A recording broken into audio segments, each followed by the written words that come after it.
Obra Transição Planetária, de Valdo Franco, pelo Espírito Manuel Filomeno de Miranda. Capítulo 10. Lições de alta magnitude.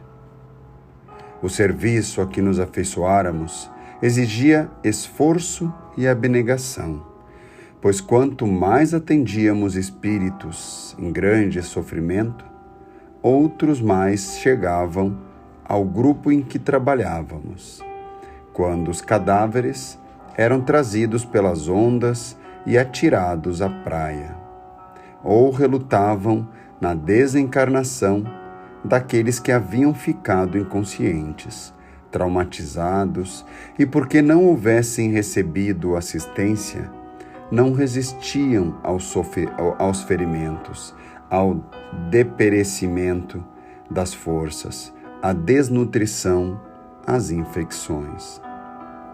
Ana continuava erguendo o archote de fluidos luminosos, de forma que pudesse haver claridade específica na noite espiritual, ao tempo em que também contribuía com a sua valiosa ajuda.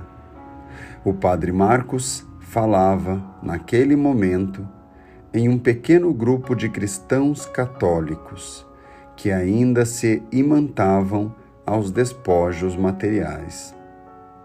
A sua voz era meiga e gentil, informando-os que a morte não deveria ser vista como uma grande desgraça.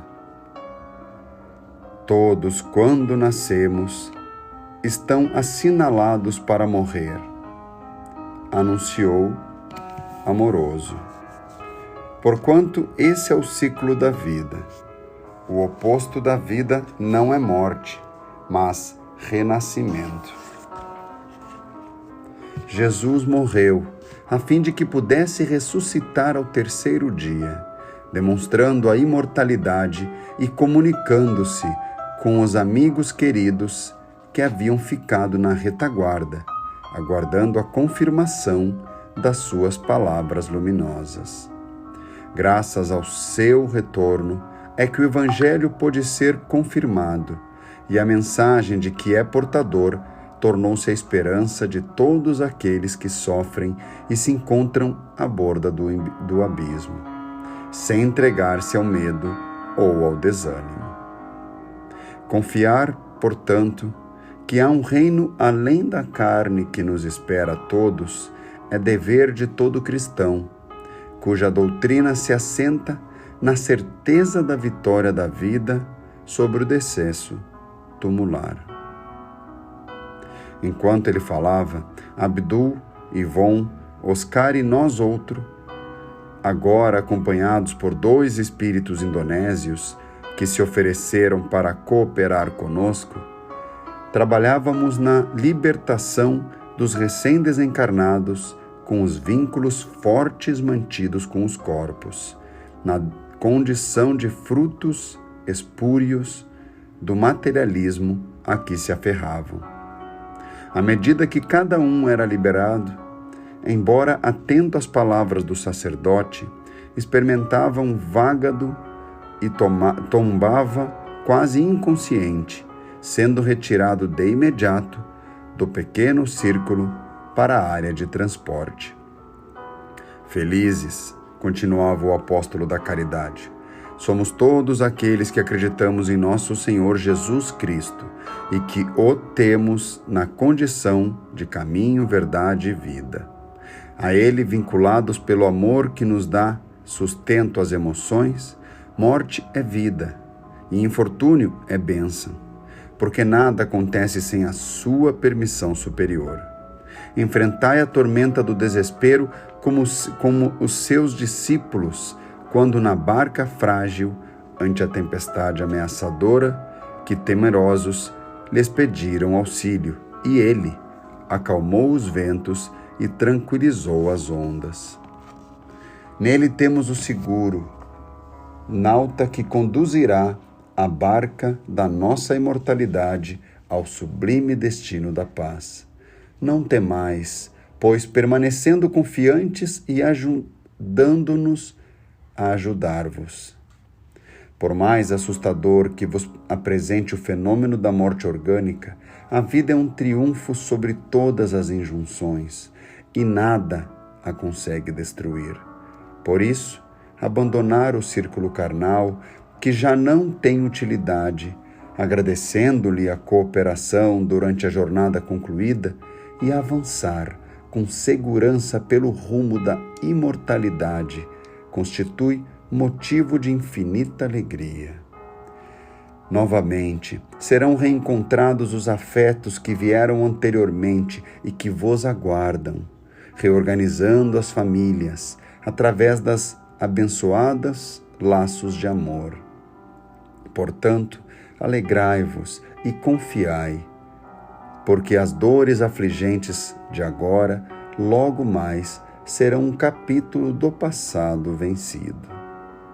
Silenciando por momentos, a fim de que as suas palavras pudessem ser ouvidas e entendidas, permaneceu em prece, que o adornava de tênue claridade espiritual, dele mesmo emanada, exteriorizando, naquele pou de desesperos, a grandeza que o caracterizava na ordem da evolução. Tomados de emoção natural, os ouvintes choravam e imprecavam pela ajuda, o que a todos nos sensibilizava. Nesse clima de elevadas vibrações de amor e de compaixão, podíamos perceber o valor dos sentimentos da afetividade no intercâmbio com os irmãos mais angustiados. Se o amor não puder atender aos objetivos essenciais para os quais se constitui, a sua finalidade é utópica e vã. Não foi por outra razão que Jesus o elegeu como mais nobre, quão indispensável conquista a que pode aspirar o ser humano.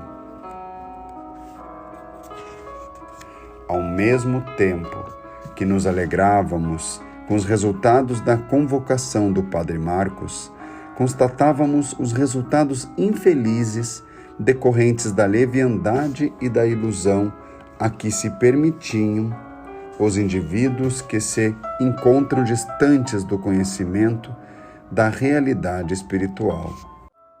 Os fenômenos dolorosos de licantropia constrangiam-nos, levando-nos à reflexão, tanto em relação aos que lhes padeciam a vicissitude, como aqueles que se tornavam vítimas inertes desses algozes, afinal, de si mesmos.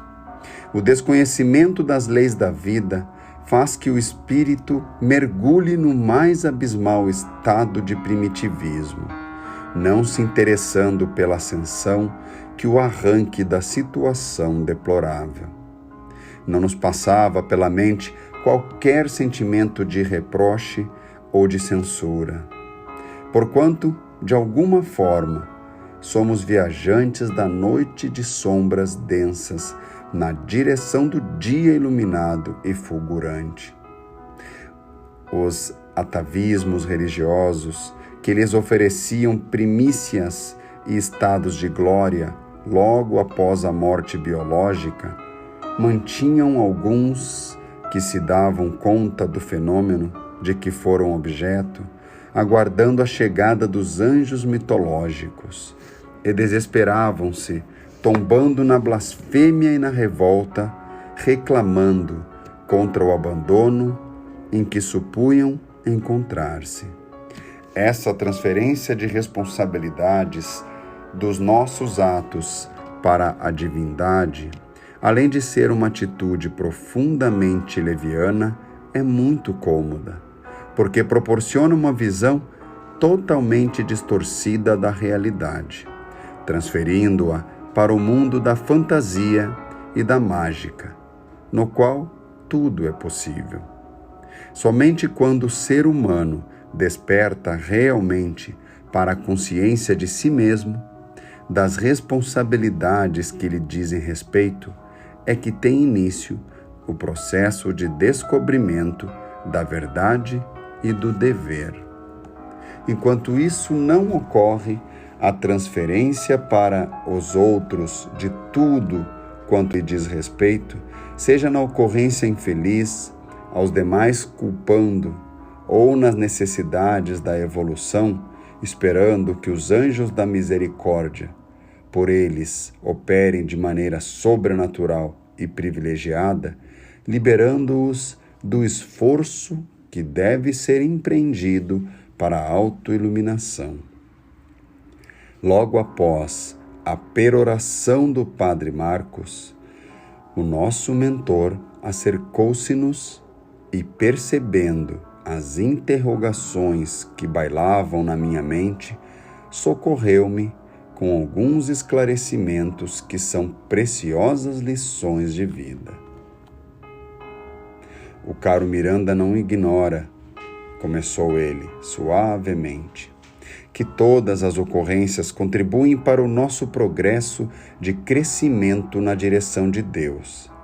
Até agora, infelizmente, as religiões, embora o imenso respeito que devotamos a todas elas, aliás, ainda muito necessárias, firmam-se em condutas mágicas e não racionais, não responsabilizando os seus fiéis a respeito dos seus atos, que respondem pelas consequências que sempre os alcançam, normalmente em clima de aflição, por causa dos seus conteúdos morais negativos, apresentando os seus deuses ou profetas especiais, alguns dos quais vítimas de transtornos de conduta, que mesclaram as informações superiores com os próprios conflitos, dando lugar a revelações castradoras e perversas. Propõem-se como responsáveis pela palavra de Deus, humanizando-o e limitando-o às suas paixões, distante da grandeza imarcessível e infinita do Criador, dando-lhes a aparência de verdades indiscutíveis, mais preocupadas com o exterior, as fórmulas e preconceitos, do que com o sentimento interno dos devotos. Laboram pela quantidade de adeptos sem a maior preocupação de os qualificar para a existência breve na Terra e a seguir a imortalidade em que, desde o corpo, se encontram mergulhados. Incapazes de entender a causalidade absoluta do universo, elaboram os seus conceitos na linguagem pobre das suas necessidades e arrastam as multidões que ainda não sabem pensar, trabalhando-lhes o fanatismo doentio, herança do primarismo espiritual, como mecanismo de salvação imediata, bastando pequenos esforços humanos para a eterna recompensa, ou, quando isso não é conseguido, a terrível punição eterna, sem a mínima possibilidade de receber-se misericórdia ou compaixão.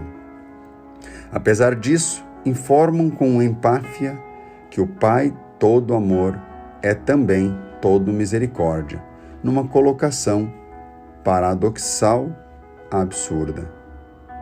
Cambaleiam, então, no mundo físico, esses autômatos da fé, sendo transferidas para o mundo espiritual as multidões equivocadas e engessadas nas informações cavilosas, assimiladas sem raciocínio e recebidas como herança dos ancestrais que pensam honrar, fixando-se nelas, sem a preocupação, porém, da autoiluminação.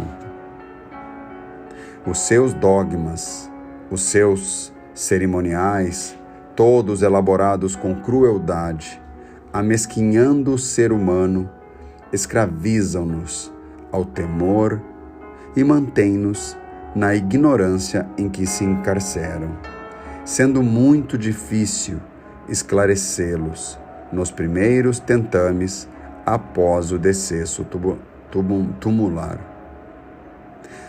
Aquietou-se por um momento olhando entristecido a imensa mole espiritual que estorcegava na alucinação e no desespero sem limite, dando continuidade. É nesse estágio do sofrimento que a compaixão dos céus recambia esses sofredores de volta à abençoada escola terrena para o ministério da reencarnação, em expiações severas ou provações rudes, facultando-lhes o entendimento das leis de justiça e dos deveres que devem constituir a pauta de todas as existências. Mesmo negando com ferocidade a doutrina dos renascimentos carnais, isso não impede que ela seja uma lei universal, ocorrendo em toda parte, como bênção de incomparável significado, sem a qual nos manteríamos nas faixas iniciais da evolução, sem chances de desenvolvimento intelecto-moral. Perfeitamente compatível com a lei de progresso, que somente ocorre ao longo do processo das experiências pessoais, a reencarnação, a pouco e pouco, faz que o Deus interno desenvolva-se e agigante-se no imo do espírito, emanando-o a Deus. Acompanhando as dores acerbas que dominam esses milhares de espíritos equivocados na sua maneira de acreditar na vida abundante, das suas fixações nos interesses transitórios como se fossem permanentes, mais uma vez, damos-nos conta de como ainda os vivem na infância espiritual as criaturas terrestres habituadas aos caprichos do egoísmo, sem as gratificações sublimes da solidariedade e do amor. Religiosamente, todos estamos informados de que o túmulo não significa aniquilamento. Portanto, sabemos que a vida prossegue.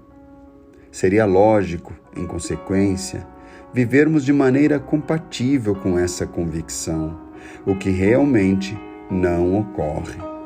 As disputas e fixações materiais de tal maneira se fazem dominadoras em nosso mundo íntimo, que conscientemente ou não, postergamos o momento da partida do corpo indefinidamente.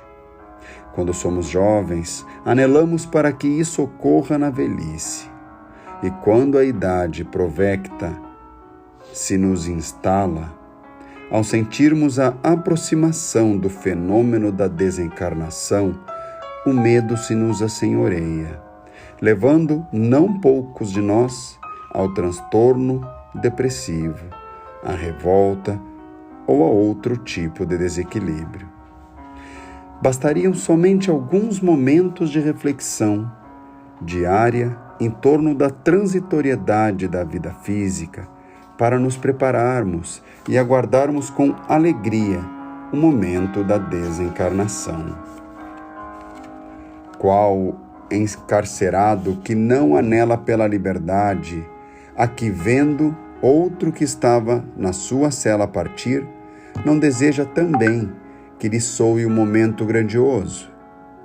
E com que júbilo enfrenta-o quando chega? A metáfora explica bem como nos deveríamos comportar, o que lamentavelmente não ocorre.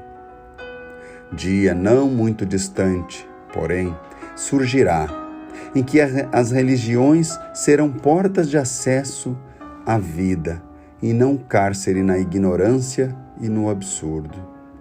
Desse modo, lembremo-nos que todos os profetas e fundadores de religiões, por mais elevados e nobres, não se equiparam a Jesus Cristo, que os enviou à terra a fim de que diluíssem um pouco as sombras da crueldade, para que ele instaurasse nos dias já recuados as balizas do reino dos céus no mundo. Mesmo aqueles que vieram depois do seu advento são ministros do seu reino. Por essa razão, veio o Consolador que ele prometera, para apressar esses dias, o momento da verdadeira comunhão entre as criaturas e o Criador. Não desfaleçamos, portanto, e cumpramos com o nosso dever. Encontrava-me edificado e surpreso, pensando como o nobre médico chegara a essas conclusões, sabendo que ele vivenciara, na sua experiência anterior, a convicção anglicana. Percebendo minha reflexão, o amigo generoso sorriu e completou: Amigo Miranda, o conhecimento viaja daqui para a terra e não de lá para cá. Desse modo, participando dos grupos de estudos em nossa comunidade, tomei conhecimento da revelação espírita e da sua magnitude para o ser humano. Por isso, estou engajado na tarefa em que nosso grupo se encontra. E porque novas questões me assomassem à mente, ainda jovial e sábio, ele interrompeu-me propondo-me: o trabalho nos espera, e as perguntas encontrarão as suas respostas na ação do bem com Jesus.